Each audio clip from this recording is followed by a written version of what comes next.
गहरा राज हम बारीकी से करते हैं पर्दाफाश, ताकि आपको कर सकें खबरदार।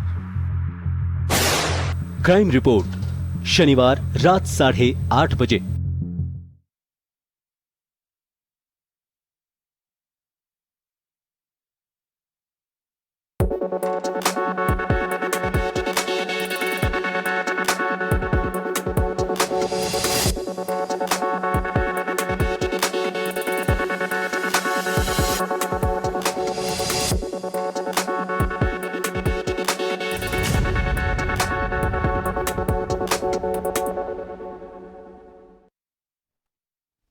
नमस्कार, आप देख रहे हैं जन टीवी। मैं हूं आपके साथ अनंदाराम बिश्नोई। खबरों की शुरुआत करेंगे हेडलाइंस के साथ।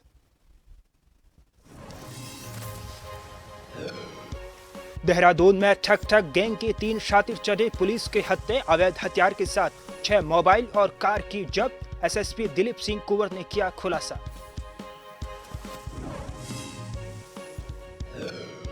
लोहाखाच में ट्रैफिक कांस्टेबल हेम मेहरा ने दिखाई ईमानदारी। 20,000 रुपयों से भरा पर्स मालिक को लौटाया। रोडवेज बस स्टेशन पर मिला था पर्स।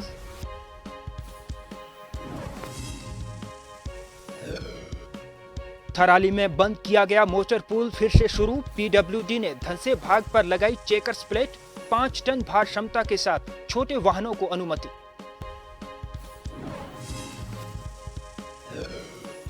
उत्तरकाशी में डीएम ने मेधावी स्टूडेंट से किया संवाद। पुरस्कार देकर की उज्जवल भविष्य की कामना। कार्यक्रम में अभिभावक भी रहे मौजूद।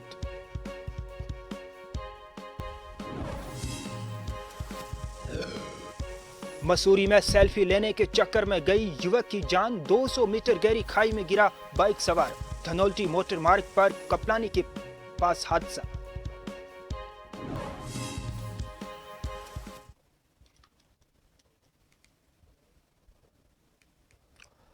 मौसम विभाग ने उत्तर प्रदेश में बारिश को लेकर अलर्ट जारी किया है। ऊंचाई वाले इलाकों में ओलावृष्टि की आशंका जताई गई है। मैदानी इलाकों में कुछ जगहों पर गर्जना के साथ बारिश होगी। उत्तरकाशी, चमोली, रुद्रप्रयाग, बागेश्वर, अल्मोड़ा और पिथौरागढ़ में हल्की से मध्यम बारिश हो सकती है। 70 किलोमीटर प्रति घंटे की रफ्तार से हवाएं चल सकती हैं।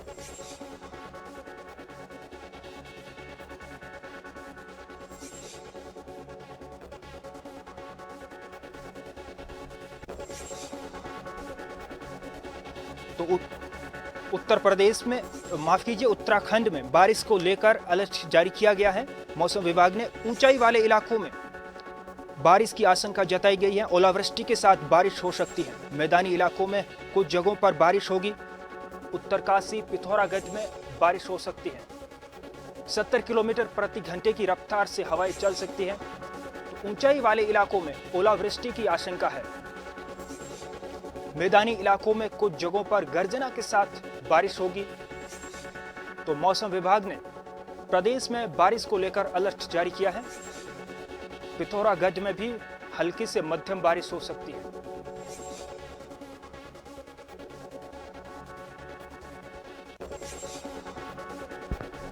तो मौसम विभाग ने बारिश को लेकर आज का अलर्ट जारी किया है। ओलावृष्टि के साथ बारिश की आशंका जताई है।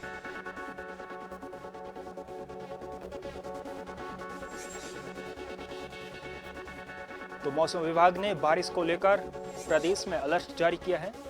70 किलोमीटर प्रति घंटे की रफ्तार से हवाएं चल सकती हैं। ऊंचाई वाले इलाकों में ओलावृष्टि की आशंका जताई गई है। वहीं मैदानी इलाकों में कई जगहों पर गर्जना के साथ बारिश हो सकती है।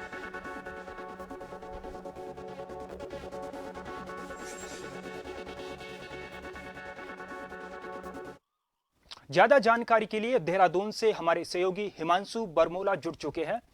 हिमांशु जी, इस वक्त आप देहरादून में मौजूद हैं। अभी वहां का क्या मौसम है? हालांकि आज बारिश को लेकर मौसम विभाग ने अलर्ट जारी किया है।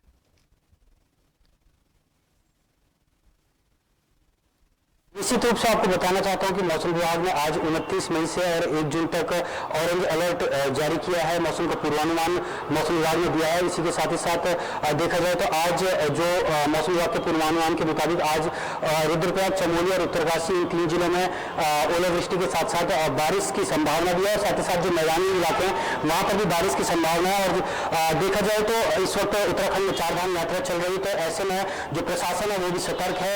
साथ ही साथ उत्तराखंड पुलिस भी लगातार ये अपील कर रही है कि जो भी यात्री 4 धाम आ रहे हैं वो पूरी मौसम की जानकारी लेकर 4 धाम यात्रा पर निकले, क्योंकि पिछले कुछ दिनों देखा गया था कि 4 धाम यात्रा के दौरान केदारनाथ और बद्रीनाथ में बर्फबारी हुई थी। साथ ही साथ यमुनोत्री में भी बर्फबारी देखने को मिली थी। इसी के साथ ही साथ हेमकुंड साहिब, जिसे 5वां धाम कहा जाता है, वहां भी भारी बर्फबारी के बाद आधी यात्रा दोबारा से शुरू की गई है। और आज ही इसी के साथ ही केदारनाथ में एक बार पुनः पंजीकरण की प्रक्रिया शुरू हो चुकी है। और जो नए पंजीकरण है वो आज से शुरू हो चुके हैं। हालांकि प्रशासन सतर्क मोड़ पर है, इसीलिए देखा जा रहा है कि मौसम विभाग की लगातार अपडेट जो श्रद्धालु हैं उन तक पहुंचाई जा रही है।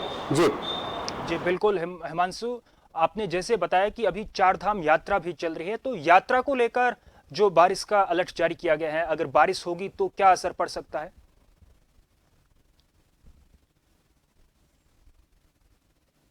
रूप से अगर उत्तराखंड में जब बरसात का मौसम देखा जाता है तो बारिश के दौरान यहाँ पर लैंडस्लाइड काफी ज्यादा होता है, पहाड़ दरकने लगते हैं, रोड ब्लॉक होती है। तो ऐसे में प्रशासन पहले से सतर्क रहता है।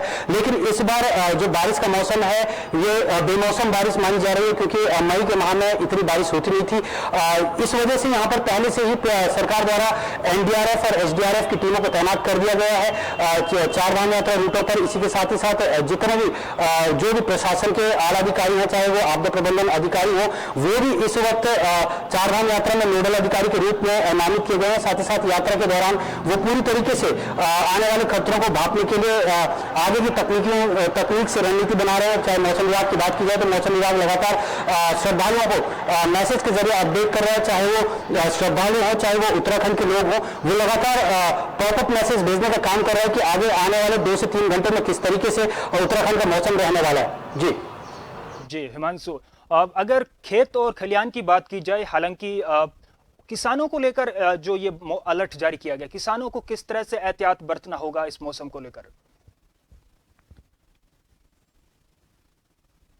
निश्चित रूप से इस वक्त उत्तराखंड की बात की जाए तो मैदानी इलाकों में जिस तरीके से देखा जाता है कि फसलों को काटने का समय आ चुका होता है, पहाड़ी इलाकों में अभी भी कम से कम 1 से 2 माह का समय होता है। लेकिन किसानों के लिए सरकार पहले प्रतिबद्ध है। सरकार जो कृषि मंत्री गणेश जोशी, उनका साफ कहना है कि अगर ऐसे में किसानों को हानि होती है, फसलों की हानि होती है, तो उसको मुआवजा दिया जाएगा। क्योंकि जोशीमठ आपदा के दौरान भी देखा गया था कि किसानों को मुआवजा दिया गया। साथ ही साथ सरकार लगातार एक फंड बना रही है ताकि अगर किसी भी परिस्थिति में किसानों की जो बेमौसम बारिश में फसलों का नुकसान होता है, तो ऐसे में किसानों को तुरंत मुआवजा देने का काम किया जा सके। और इसके लिए पहले से ही जो उत्तराखंड की धामी सरकार है वो पहले से प्रतिबद्ध है कि किसी भी व्यक्ति को किसी भी तरह का नुकसान ना हो। अगर किसी भी प्राकृतिक आपदा के कारण नुकसान होता है या प्रकृति के कारण नुकसान होता है, तो उसके लिए एक फंड बना दिया गया है ताकि जो आने वाले समय में है उसको तुरंत कार्रवाई करके जो जिस व्यक्ति को मुआवजा मिल रहा है उस व्यक्ति को मुआवजा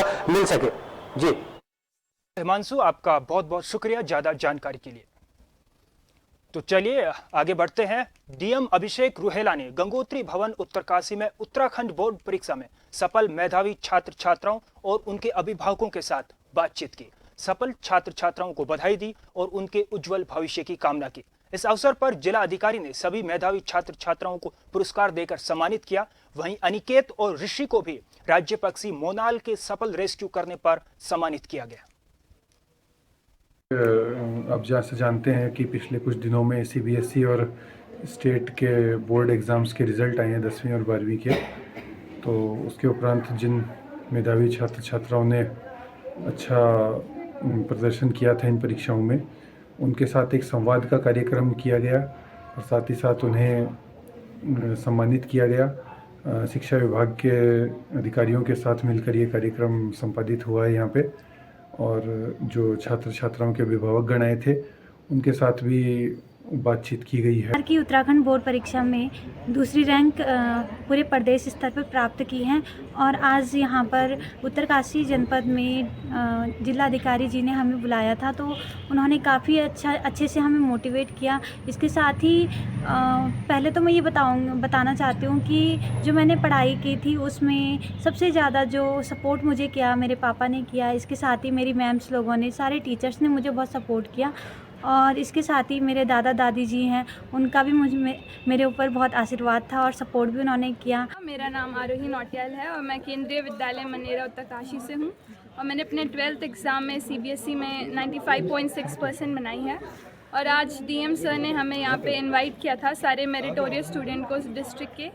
काफ़ी अच्छा लगा उनसे मिलके, उन्होंने अपना टाइम हम पे दिया, अपना वैल्यूएबल टाइम हम पे थोड़ा खर्च किया।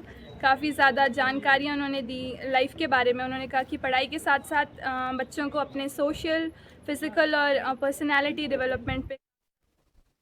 बीते दिनों पिंडर घाटी की लाइफलाइन कहे जाने वाली थराली मोटर पुल के वेयरिंग कोड धंसने से मोटर पुल को यातायात के लिए बंद कर दिया गया था, लेकिन अब लोक निर्माण विभाग ने धन से भाग चेकर्स प्लेट लगाकर फिर से हल्के चौपाया वाहन के लिए खोल दिया है। पुल पर एक बार में एक ही वाहन को गुजारा जाएगा।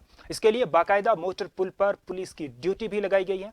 आनन फानन में खोले गए इस मोटर पुल पर यातायात कितना सुरक्षित होगा, इसका जवाब देते हुए लोक निर्माण विभाग के अधिशासी अभियंता सुदर्शन सिंह रावत ने कहा कि मोटर पुल पर 5 टन भार क्षमता के साथ छोटे वाहनों का आवागमन बिल्कुल सुरक्षित रहेगा। साथ ही उन्होंने कहा कि यदि वाहनों की आवाजाही से पुल के क्षतिग्रस्त होने की संभावना बढ़ी तो फिर से छोटे वाहनों की आवाजाही को भी बंद कर दिया जाएगा।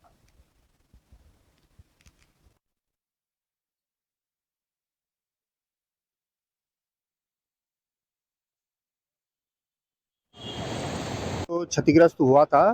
वेयरिंग कोड क्या वो RCC ही जो है इसमें क्रैकपन हो गए हैं, तो सुरक्षा की दृष्टि से ये बंद कर दिया गया था। तो इसकी व्यवस्था जो है आबकारी विभाग से जो है हमने की है और पांडुकेश्वर से ये प्लेटें हमको मिली हैं, कल ये लाई गई हैं और आज जो है इसको यातायात हेतु जो है 5 टन तक के वाहन, हल्के वाहन के लिए जो है इसको ओपन कर दिया गया है और ये फिलहाल सुरक्षित है 5 टन तक के लिए। देहरादून में कई स्थानों पर फोन चोरी की घटनाओं को अंजाम देने वाले ठग गिरोह के 3 शातिर आरोपियों को नेहरू कॉलोनी पुलिस ने अरेस्ट किया है। आरोपियों के कब्जे से करीब 6 लाख रुपए के चोरी किए गए 6 मोबाइल फोन, एक अवैध तमंचा और जिंदा कारतूस, इसके साथ ही घटना में प्रयुक्त होंडा सिटी कार बरामद की गई है। वहीं SSP दिलीप सिंह कुंवर ने मामले का खुलासा करते हुए बताया कि आरोपी रेड लाइट में खड़ी गाड़ियों को निशाना बनाते थे और जिन चालकों का फोन उनकी बगल वाली सीट में रखा होता था उनसे वह यह कहते थे कि उन्होंने अपनी गाड़ी उनके पैर पर चढ़ा दी है या फिर कोई दूसरा बहाना बनाकर चोरी करते थे। इसी बीच दूसरा आरोपी चालक के बगल वाली सीट में रखा फोन चुरा लेता था। पुलिस को सूचना मिली कि आरोपी मोथेरोवाला में आईफोन को सस्ते दामों में बेच रहे हैं, तभी पुलिस ने वहां छापा मारा, इन तीनों आरोपियों को अरेस्ट किया है।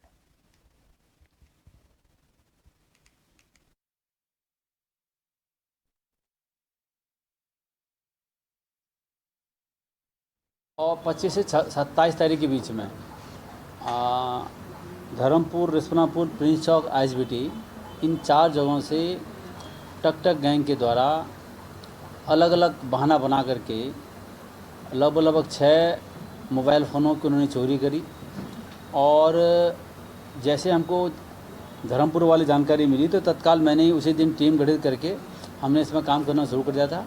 इस पूरे घटनाक्रमों के पीछे 3 लोग सामने आए हैं और इनको पकड़ने के लिए एक प्रभावी पदारसी सुरक्षा के साथ साथ जो CCTV फुटेज है उनको हमने देखा। रुकते हैं एक छोटे से ब्रेक के लिए, फौरन लौटेंगे।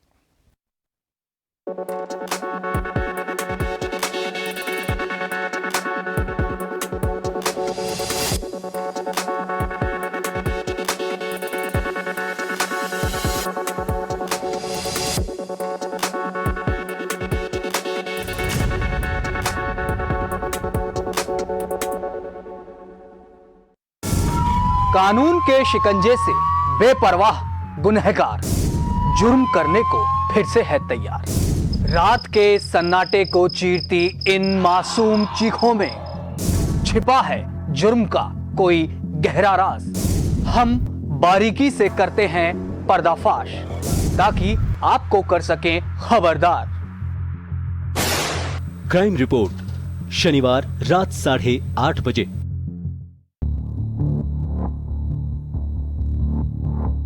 खबर जो कभी बताती है सच तो कभी कराती है एहसास।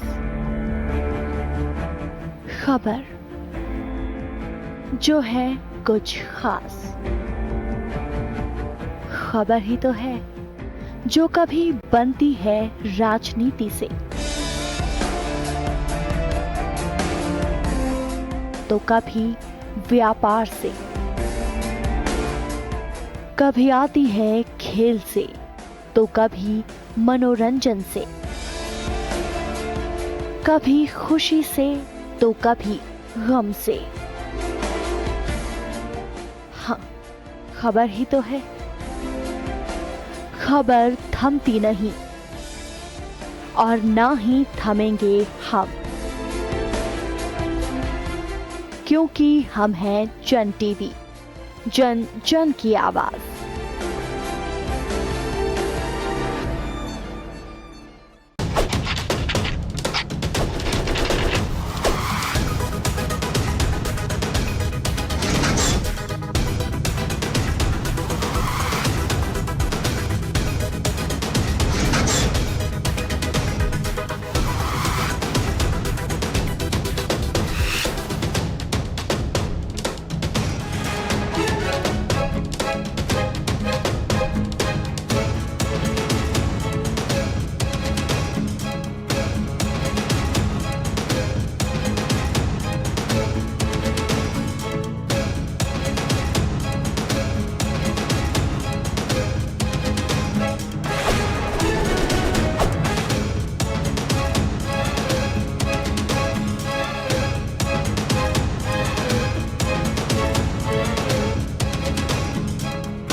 ब्रेक के बाद आपका स्वागत है। लोहा घाट में तैनात ट्रैफिक कांस्टेबल हेम मेहरा ने एक बार फिर ईमानदारी का परिचय देते हुए रोडवेज बस स्टेशन लोहा घाट में गिरे रुपयों से भरे पर्स स्वामी को खोजा और उसको वापस लौटाया। पर्स में 20,000 रुपए थे। कांस्टेबल मेहरा ने बताया कि सिंगदा निवासी कमल सिंह सामत अमृतसर से अपने गांव लौट रहे थे, तभी लोहा घाट बस स्टेशन में उनका रुपयों से भरा पर्स गिर गया, जिस कारण कमल सिंह और उनका परिवार काफी परेशान हो गया था। वहीं पर खड़े लोहा घाट डिपो के पूर्व परिचालक भुवन चंद्र गहतोड़ी को ये पर्स मिला और उनके द्वारा ये पर्स उनको सौंपा गया। बता दें कि ट्रैफिक कांस्टेबल हेम मेहरा के द्वारा कई लोगों के खोए हुए रुपए, सामान और जेवर लौटाए जा चुके हैं, जिसके लिए उन्हें पुलिस पदक से भी सम्मानित किया जा चुका है।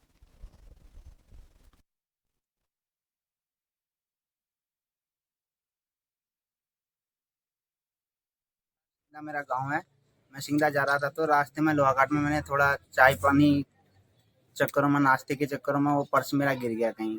तो मैं आ रहा था तो मैं काफ़ी परेशान हो गया था। इतने में ये गड़कोटी जी और मेहरा जी का मैं बहुत धन्यवाद करता हूँ और SHO साहब का भी और आदर्श थाना लोहाघाट की मैं तहे दिल से धन्यवाद करता हूँ। देखिए, हमारे जो ट्रैफिक में नियुक्त हमारे कर्मचारी है हेमचंद मेहरा जी, ये काफी एक्टिव भी है और काफी ईमानदार भी। आज इन्होंने फिर दोबारा एक अपनी सजगता का परिचय दिया है और रोडवेज के जो हमारे कर्मचारी हैं गड़कोटी जी, इनके साथ मिलकर इन्होंने जो ये 20,000 की रकम मई पर्स खो गई थी ये हमारे भैया की, इनकी तुरंत इन्होंने किसी असुविधा से बचाएंगे और उनकी जितनी हम सेवा कर सकते हैं। थराली के सोल घाटी के रत गांव के तालगिर मैदान में 6 दिवसीय फेकल ताल पर्यटन खेल और सांस्कृतिक महोत्सव चल रहा है, जिसमें बीजेपी विधायक भूपाल राम टमटा ने बतौर मुख्य अतिथि शिरकत की। विधायक भूपाल राम टमटा ने दीप प्रज्वलित कर मेले का विधिवत शुभारंभ किया। पर्यटन महोत्सव में लोग स्थानीय लोक कलाकारों के गीतों पर जमकर थिरके। वहीं क्रिकेट प्रतियोगिता, कैरम प्रतियोगिता, बैडमिंटन प्रतियोगिता का भी आयोजन किया गया।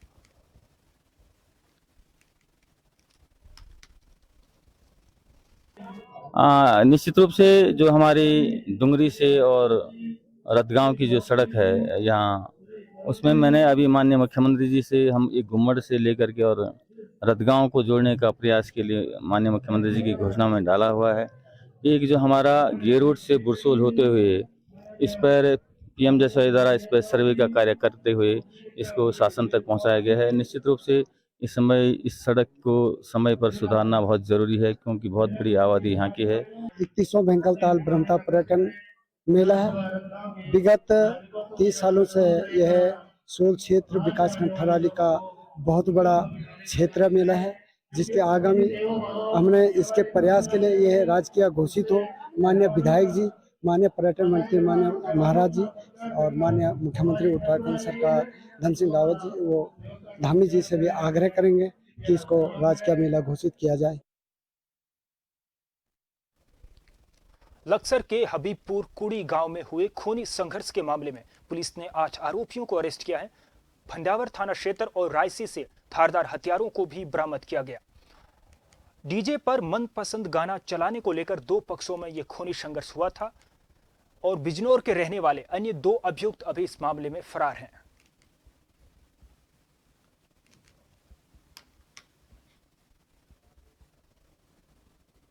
बाद 3:30 बजे भी कुछ लड़के वापस आके मारपीट करके चले गए। अगले दिन जो है सुबह उन्हीं के परिवार से एक लड़का जो था उसकी रेलवे ट्रैक पे डेड बॉडी मिली थी। इसके क्रम में जो है हमारे द्वारा कोतवाली लक्सर पर 302, 307 और अन्य सुसंगत धाराओं में मुकदमा पंजीकृत किया था और अलग अलग टीमें गठित कर इसकी अनावरण के प्रयास किए जा रहे थे। और कल जो है इसमें हमारे द्वारा सफलता पाई गई और रात को जो मारपीट वाली घटना और जो धारदार हथियार से जो हमला किया गया था उसका खुलासा करते हुए हमारे द्वारा जो है 8 लोगों को गिरफ्तार किया गया है। मसूरी में धनौल्टी मोटर मार्ग पर कपलानी के पास बाइक सवार युवक गहरी खाई में जा गिरा, जिससे मौके पर ही उसकी मौत हो गई। स्थानीय लोगों और पुलिस की मदद से युवक को गहरी खाई से जिला अस्पताल भेजा गया, जहां डॉक्टरों ने उसे मृत घोषित कर दिया। जानकारी के मुताबिक बाइक सवार युवक सेल्फी ले रहा था। इसी दौरान अचानक बाइक अनकंट्रोल हो गई और 200 मीटर गहरी खाई में जा गिरी।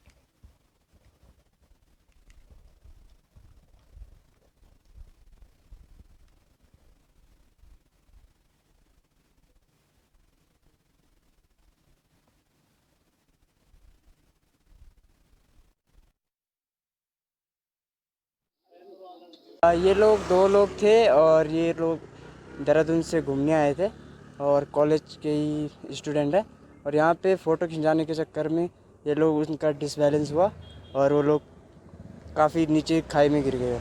एक साथ का भी यहीं है और वो भी नीचे जा रखे हैं। दोनों लड़के क्या? हाँ, दोनों लड़के ही हैं।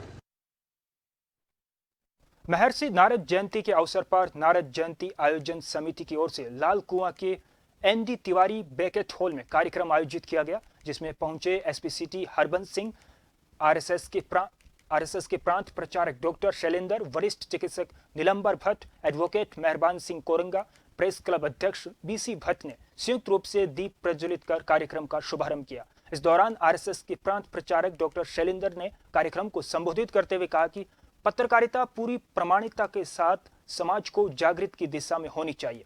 उन्होंने कहा कि ज्वलंत समस्याओं के समाधान में भी पत्रकारों की भूमिका अहम होनी चाहिए, क्योंकि लोकतंत्र के चौथे स्तंभ कहे जाने वाले पत्रकारिता से आज समाज को बहुत बड़ी उम्मीदें हैं।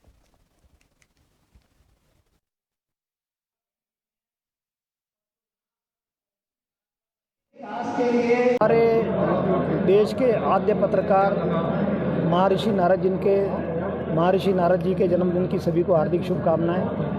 यह नारद जी का जन्मदिवस मनाया गया हमारे पत्रकार बंधुओं द्वारा, जो कि एक प्राचीन और आद्य पत्रकार हैं हमारे, और ये पत्रकारों के लिए एक संदेश है कि लोक कल्याण की जो भी भावना है, जो भी सूचना है, उसका आदान प्रदान अवश्य करें, जिससे हमारा देश विकास करे, विकास की दिशा में अग्रसर हो। नारद जी आदि पत्रकार थे, उनकी जयंती के उपलक्ष्य में आज जो पत्रकार सम्मान समारोह हुआ, वास्तव में आज लोकतंत्र के चौथे स्तंभ के रूप में पत्रकार और पत्रकारिता की भूमिका और ज़्यादा आज आवश्यकता है, और वो और अधिक अपने भूमिका का निर्वहन करें, तभी देश और समाज जैसे प्रगति कर रहा है उसमें। और श्रीनगर में नव युगा और रोटरी क्लब की ओर से रक्तदान शिविर का आयोजन किया गया। इसमें रेलवे परियोजना में कार्यरत कर्मचारियों ने रक्तदान किया। शिविर में 100 से अधिक यूनिट खून इकट्ठा हुआ। शिविर के आयोजकों ने बताया कि बेस अस्पताल में कोई भी मरीज खून की कमी से मौत के मुंह में न जाए, इसके लिए यह प्रयास किया गया है। बता दें कि बेस अस्पताल श्रीनगर में आए दिनों मरीज को खून की कमी से जूझना पड़ता है। गढ़वाल क्षेत्र के 4 जिले पौड़ी, टिहरी, चमोली और रुद्रप्रयाग के लाखों मरीज इस अस्पताल पर निर्भर रहते हैं।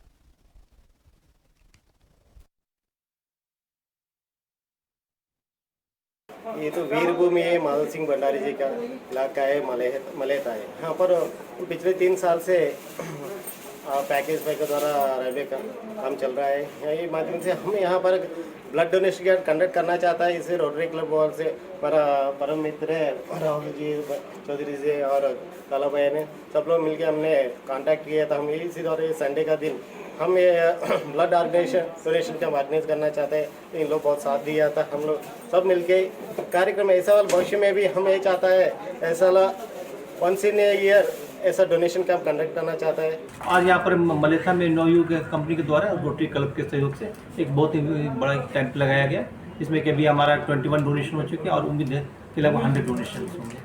तो सर इससे कितना फ़ायदा मिलेगा, लगभग क्या है? जितने भी हम लोग ब्लड लेंगे उसका डिफरेंट हम लोग कॉम्पोनेंट बनाते हैं, जैसे कि एक बैग से लगभग 4 व्यक्ति की उससे जान बचती है।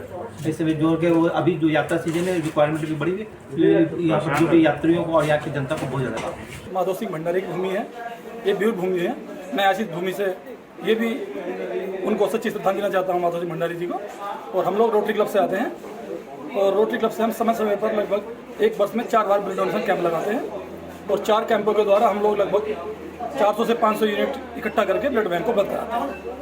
और हम लोग जो समाज के अच्छे लोग हैं, जो समाज में अच्छा कार्य करना चाहते हैं, उनको भी मोटिवेट करते हैं। जैसे नवयुग कंपनी है, सभी कंपनी आ रही हैं, काम कर रही हैं, चले जा रही हैं, लेकिन ये लोग समाज सेवा में काम करना चाहते हैं। तो हमारे मेरे साथ इस बुलेटिन में बस इतना ही। मुझे इजाजत दीजिए। नमस्कार।